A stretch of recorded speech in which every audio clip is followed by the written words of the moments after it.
Proverbe 21. Le cœur du roi est un courant d'eau dans la main de l'Éternel. Il l'incline partout où il veut. Toutes les voies de l'homme sont droites à ses yeux, mais celui qui pèse les cœurs, c'est l'Éternel. La pratique de la justice et de l'équité, voilà ce que l'Éternel préfère au sacrifice.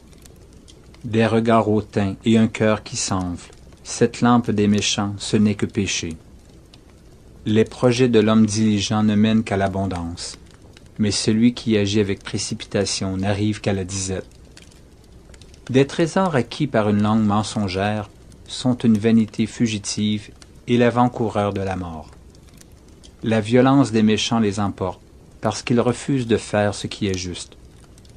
Le coupable suit des voies détournées, mais l'innocent agit avec droiture. Mieux vaut habiter à l'angle d'un toit que de partager la demeure d'une femme querelleuse. L'âme du méchant désire le mal, son ami ne trouve pas grâce à ses yeux. Quand on châtie le moqueur, le sot devient sage, et quand on instruit le sage, il accueille la science. Le juste considère la maison du méchant, l'Éternel précipite les méchants dans le malheur. Celui qui ferme son oreille au cri du pauvre criera lui-même et n'aura point de réponse. Un don fait en secret apaise la colère, et un présent fait en cachette calme une fureur violente. C'est une joie pour le juste de pratiquer la justice, mais la ruine est pour ceux qui font le mal. L'homme qui s'écarte du chemin de la sagesse reposera dans l'assemblée des morts. Celui qui aime la joie reste dans l'indigence. Celui qui aime le vin et l'huile ne s'enrichit pas. Le méchant sert de rançon pour le juste, et le perfide pour les hommes droits. Mieux vaut habiter dans une terre déserte qu'avec une femme querelleuse et irritable.